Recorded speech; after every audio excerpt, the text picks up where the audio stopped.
El doctor Greenberg era un gran neurofisiólogo, empezó muy técnico, hasta que tuvo una experiencia de vida que lo marcó, que fue trabajar con la gran chamana Pachita. Las cosas que presenció trabajando con ella, pues no eran explicables bajo el paradigma de la ciencia convencional, desde el punto de vista de la neurofisiología. El objeto de fascinación de estudio del doctor Greenberg siempre fue la creación de la experiencia en el cerebro y explicar cómo funciona la conciencia y cómo es posible que nosotros podamos, a partir de fotones que percibimos, interpretarlos como colores, sabores, experiencias vívidas. Cómo podemos, por ejemplo, percibir el espacio cuando subimos a una montaña. Todo eso son solo fotones que llegan y realmente se crea dentro de nuestra conciencia la experiencia. Y eso era la guía de su trabajo. Entonces, a partir de la experiencia con esta gran chamana, se preguntaba cómo es posible que se cree esta materia, que ocurran estos fenómenos, cuando se considera en la ciencia convencional que la conciencia es un epifenómeno de la materia, es decir, la conciencia surge de la actividad del cerebro. Para poder resolver algunos algunas paradojas que había y poder explicar las experiencias que había vivido trabajando no solo con Pachita, sino después hizo un gran estudio de campo de muchos años donde investigó a los chamanes más importantes de las tradiciones mexicanas. Publicó los libros de los chamanes de México, fue patrocinado por el CONACYT. Entonces, ¿cómo explicar todo esto? Bueno, pues lo que hizo el doctor Greenberg fue cambiar el paradigma fundamental de la explicación de lo que es la conciencia. Y en vez de decir que la conciencia surge a partir de la materia, dice no, es al revés. La conciencia es la base fundamental, a partir de la cual surge la experiencia de la realidad. Y entonces él proponía que la naturaleza de la conciencia era cuántica, que la suma de la actividad eléctrica de todas nuestras neuronas producía un campo, y a este campo le llamó campo neuronal. Él decía que existía una matriz de información, una matriz holográfica de información que contenía toda la información en cada uno de sus puntos, y nuestro campo neuronal interactuaba con esta matriz. A partir de esta interacción, pues había una distorsión en la matriz, en esta que le llamaba la latiz, y nuestro cerebro entonces interpretaba esta distorsión como la realidad. Entonces, dependiendo del nivel de sintergia de cada individuo, es lo que vas a poder decodificar de la latiz, el nivel de información que puedes decodificar. Entonces él proponía que personas con un alto nivel de desarrollo mental, con una conciencia muy entrenada, como los grandes lamas, como los grandes chamanes, iban a poder interactuar con niveles más sutiles de la latiz. Él decía que si nuestra frecuencia, la frecuencia de nuestro campo neuronal era más alta, podíamos interactuar con niveles más altos de la latiz y percibir aspectos de la realidad que los sujetos ordinarios no podemos percibir, pero no quiere decir que no existan. Esto es como, por ejemplo, en el espectro de la luz, tenemos la luz ultravioleta. La luz ultravioleta no la podemos ver, sin embargo existe, y no la podemos ver porque su frecuencia es tan alta que nuestro órgano, en los ojos, no podemos interpretar esa frecuencia tan alta. Entonces solo podemos ver un espectro pues de los colores, ¿no? O como los perros que pueden escuchar un silbato de muy alta frecuencia, nosotros no lo oímos. ¿Quiere decir que no existe el sonido? No, simplemente que nuestro oído no puede interpretar una frecuencia tan alta. De la misma manera, Él decía que la realidad es mucho más amplia de lo que nosotros podemos percibir. Para poder percibir niveles más sutiles de la realidad, se requiere que nuestro campo neuronal tenga una frecuencia más alta. Entonces, para poder comprobar estos postulados de la teoría sintérgica, desarrolló varios experimentos. Uno de ellos, del cual les va a platicar Lea, es el experimento más revolucionario de todos, que es el del potencial transferido, y eso era con la intención de demostrar la no localidad de la conciencia. Esto quiere decir que los cerebros funcionan con esta modalidad cuántica, y Lea les va a platicar todo al respecto. También diseñó otros experimentos, en el cual yo participé, el estudio del cerebro de Don Rodolfo, un gran chamán mexicano de Jalapa. Lo que queríamos averiguar era si en efecto el cerebro de Don Rodolfo actuaba en altas frecuencias cuando estaba curando. Y bueno, ahorita se los... ¿Se puede poner la imagen? ¿Ya empezamos con esto? ¿Sí? Bueno, entonces... Todos los experimentos en los cuales participamos tenían la finalidad de comprobar los postulados de la teoría sintérgica, de este campo neuronal que interactúa con la latiz, y a partir de esta interacción creamos nuestra experiencia de la realidad. Entonces, a ver, esto es así como en breves palabras, ¿no? Pero bueno, si tienen preguntas, no las hacen después. ¿Ese es el tuyo? Ah, ok. Ok, entonces voy a empezar yo. Les voy a platicar dos diferentes experimentos en los cuales participé. Uno de los más importantes fue un proyecto que empezó con el nombre de nanoestados de atención. Lo que quería el doctor Greenberg con este experimento, con este estudio, era determinar si los pensamientos tenían unidades, como por ejemplo las palabras tienen letras, si había unas pequeñas unidades que formaban el pensamiento y qué tanto medían estas pequeñas unidades. Este experimento nos llevó a un descubrimiento mucho más fabuloso que determinar estas pequeñas unidades, y ahorita les voy a platicar. Lo que hacíamos era registrar la actividad del cerebro en un estado de relajación, pero consciente, o sea, en estado de vigilia, las personas relajadas, y pues con un aparato, con un programa que se llama Neuroscan, generábamos estos dibujitos que ven ahí que se llaman topogramas, que son la representación de la actividad eléctrica del cerebro en cada milisegundo. Lo que encontrábamos, y a mí me tocó interpretar muchísimos registros de muchísimos sujetos, milisegundo por milisegundo, unos registros de muchos segundos, y tenía yo que andar viendo milisegundo a milisegundo, determinar si había fragmentos de pensamiento que fueran con una morfología semejante. Lo que encontré fue algo para mí fascinante, porque yo soy de formación budista. En el budismo se dice que la conciencia son que somos realmente una sucesión de microestados de conciencia que se van sucediendo uno detrás de otro.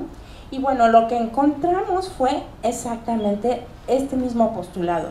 Teníamos cómo iba cambiando milisegundo a milisegundo la morfología del topograma. Sin embargo, había periodos en los cuales era muy parecido. Esto es, hagan de cuenta, como cuando eran chiquitos y se acostaban en el pasto a ver las nubes. De pronto veías a la nube con cara de caballo, y luego ya era un perro, y luego era un conejo, y lo veías como que duraba el conejo un ratito, y sin embargo, poco a poco iba cambiando, adoptando una morfología ahora de caballo a lo mejor, y luego es un perro, y luego es una flor, y era súper divertido estar viendo las nubes. Pues así son los pensamientos, así actúa nuestro cerebro, va cambiando su morfología milisegundo a milisegundo, pero hay espacios de tiempo que son muy parecidos entre sí, y a estos les llamamos nanoestados. Es decir, estos fragmentos de tiempo en los cuales el cerebro actúa casi igual. Y bueno, lo que resultó fascinante es que hicimos los registros con muchos diferentes sujetos en muchas diferentes ocasiones. Y después se nos ocurrió comparar los registros de cada sujeto entre sí, es decir, conmigo mismo. El primer día, el segundo día, el tercer día que fui al laboratorio, ¿qué creen que encontramos? Que somos bien repetitivos, que los patrones de combinación de estos nanoestados de atención en cada uno de nosotros es igual, o sea, nos repetimos y nos repetimos, y es distinto entre diferentes sujetos. Es decir, que mi patrón de pensamiento, de combinación de nanoestados de atención, es diferente al de Lea y diferente al de Ruth, pero el de Lea es igual a sí mismo y el de Ruth es igual a sí mismo.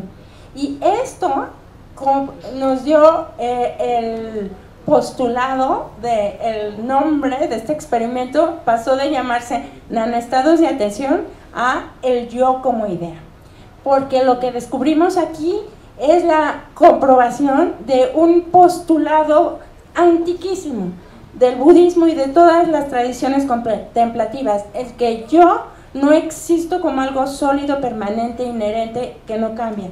Yo soy instantes de atención que van cambiando, pero que son tan iguales a sí mismos que me da la impresión de que soy sólido y estable. Entonces, de ahí salió el último libro que publicó Jacobo, El yo como idea.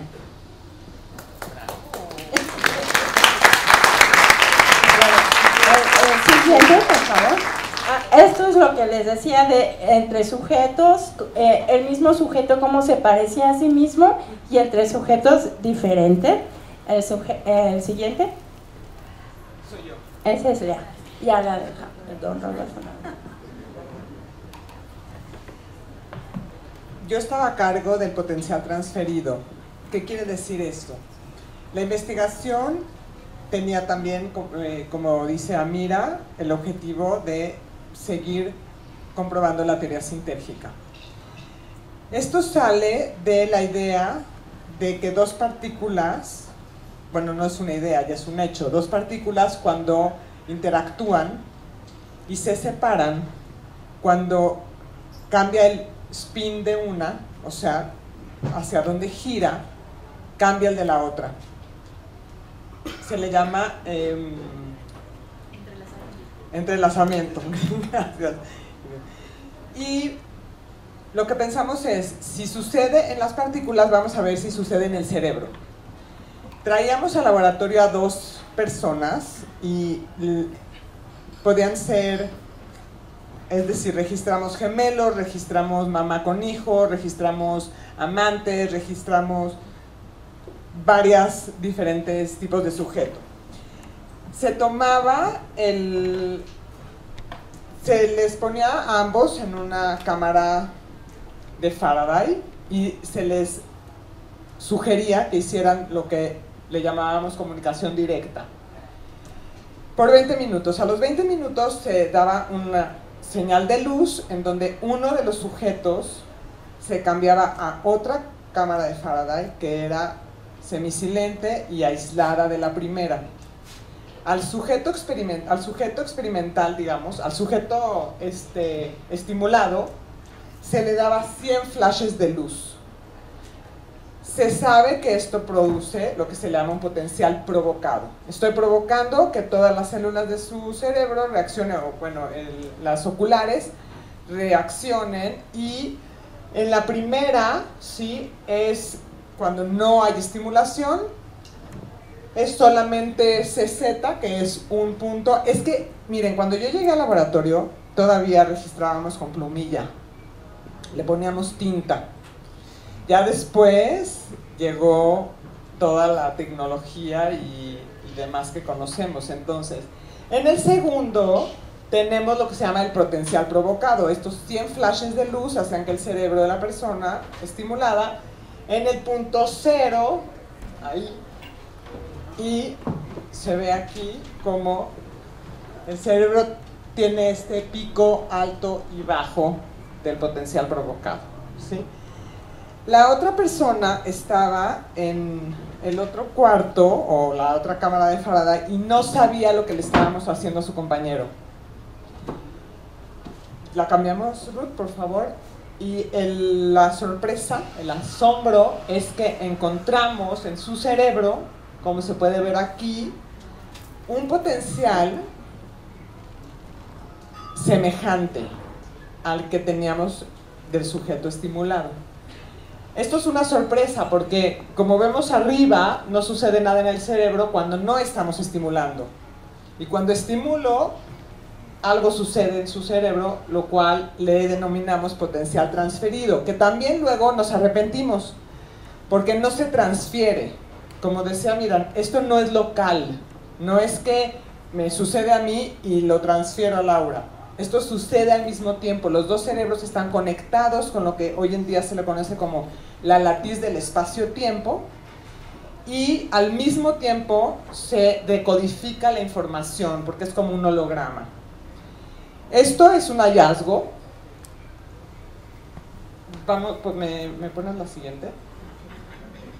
Esta imagen es una chulada, porque tenemos los dos potenciales sobrepuestos.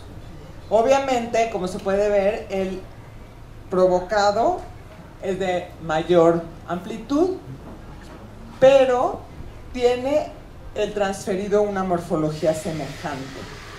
Si se alcanza a ver ahí, ¿verdad? El azul con el rojo. Y también increíble, ¿sí? Los topogramas, como en la mayor activación del cerebro, el cerebro, estos son los pares de cerebros del sujeto estimulado y el sujeto no estimulado. El no estimulado no tendría por qué cambiar su actividad, se tendría que quedar en verde, pero sí. Nos asombró, sí, y de aquí es que empezamos a pensar en la idea de que este podría ser el inicio de la explicación de la telepatía. Y ahí fue cuando el doctor Greenberg dijo: nos van a correr de todos los congresos, y nos corrieron de varios. Pero bueno, aquí está, y esto es lo que yo estuve trabajando con él. Antes de que desapareciera, queríamos hacer esto con delfines y con niños en la delfinoterapia. Teníamos, así como de ciencia ficción, unos electrodos enormes con unas como sopapas que se iban a poner en los delfines para ver cómo sucedía esto entre especies. Y fue uno de los experimentos que quedó ahí en el tintero. Y el otro era para comprobar que era no local, es decir, que no es que te lo transfiero, sino que no sucede al mismo tiempo. Era una investigación México-la India, por la distancia.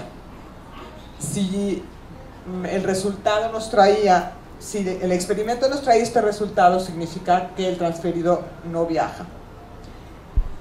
Por último, el sujeto que estaba no estimulado, o sea, el transferido, nunca nos dijo: a mi compañero le están poniendo luz. Eso no sucede, y nos preguntábamos por qué. Aquí hay dos razones. Una es el flash de luz no tiene una emoción, y creemos que esto es mucho más fuerte cuando el estímulo recibido tiene o genera una emoción, que esa es lo que vamos a hacer en un futuro, si se logra abrir el laboratorio. La hija de Jacobo Greenberg, Stusha, nos conectó porque vamos a volver a abrir el Instituto Nacional para el Estudio de la Conciencia. En eso estamos.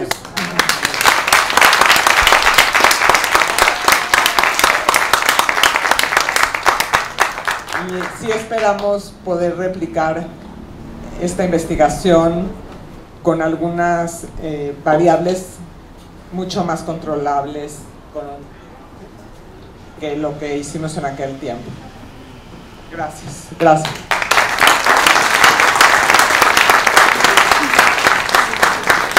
Bueno, buenas tardes.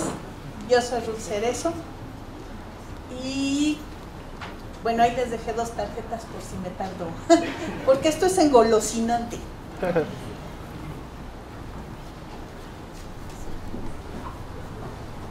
Este es el de también te transferido. Ah, ese era el de Don Rodolfo. Este es el de Don Rodolfo. Para la segunda sesión están cordialmente invitados. Platicaremos más de Don Rodolfo. Ese es el cerebro del chamán. De Don Chamán Don Rodolfo. Ok, ahí están unas rayitas. Cuando yo estuve trabajando en el laboratorio, yo llegué como cualquier estudiante y me dijo el doctor, no me invitó, me invité yo sola, ¿no? Pasaron los días y él no me decía nada y de repente pues un día le dije, ¿qué hacemos, doctor? Y se me quedó viendo de arriba abajo, me dice, pues ¿qué vas a hacer tú? Tú aquí eres una investigadora más.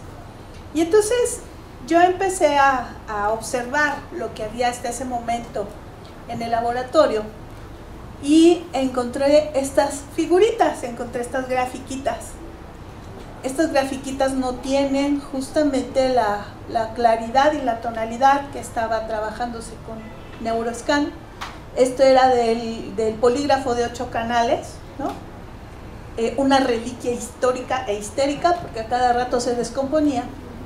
Y lo que vemos ahí son 2 segmentos promediados de temporal y parietal, zona 3, y temporal y parietal, zona 4, en donde si ustedes se dan cuenta, uno está de un lado y otro está del otro, y entonces el promedio lo que nos da es esto.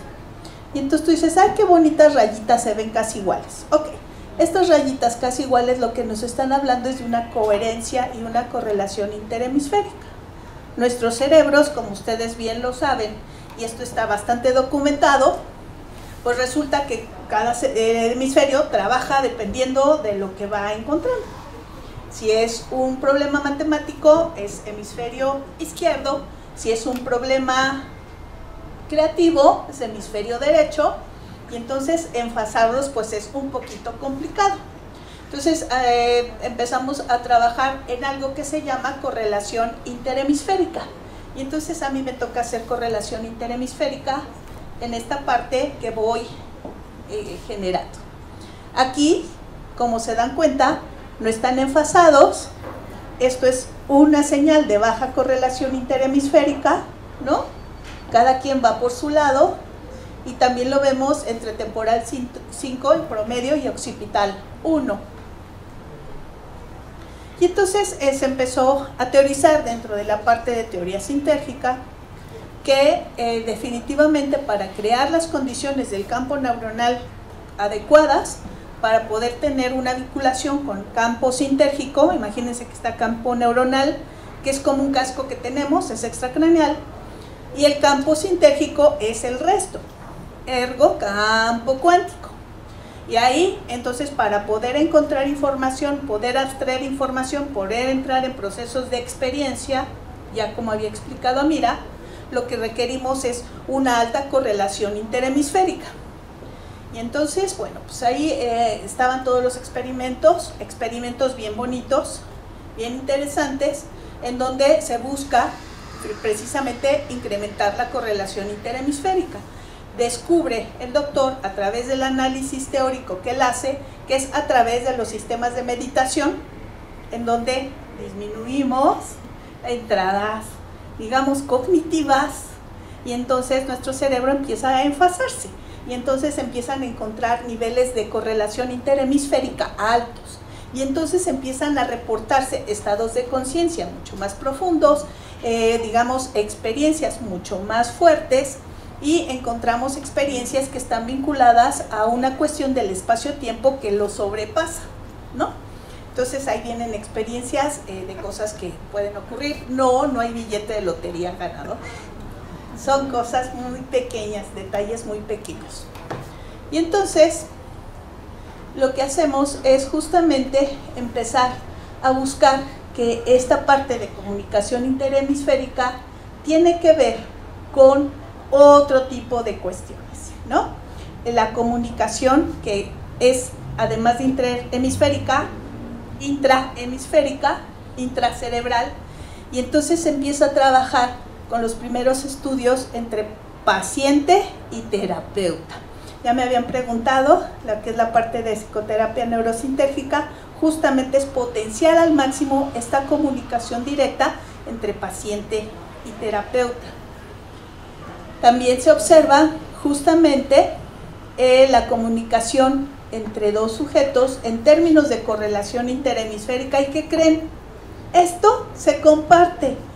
Si yo llego con alguien cuya enfasamiento de correlación interhemisférica es mucho más homogéneo, yo voy a tener la sensación de que también me tranquilizo y entro en esta homogeneidad, ¿no? Entonces, cuando dicen, no, es que trae mala vibra, pues sí, trae una correlación bien fea, ¿no? Entonces, entramos justamente en este proceso, ¿no? De entrar en este proceso de comunicación que le llamaban comunicación directa, ¿no? Es completamente inconsciente, como mencionaba Lea, y entramos justamente en esta parte de este proceso. Y finalmente, lo que entramos en esta última consideración, porque dijimos, bueno, entramos en esta parte que es justamente cómo llegar a estas altas correlaciones. Y entonces me dice el doctor, bueno, lo vamos a hacer en tu tesis de licenciatura, lo vamos a hacer por medio de biorretroalimentación, y creo que he sido uno de los pocos estudiantes de la licenciatura en psicología que se titula con una tesis sin resultados. La única manera que se encuentra hasta este momento para elevar esta correlación es a través de, ¿qué creen?, de los mecanismos y entrenamientos en meditación. Gracias.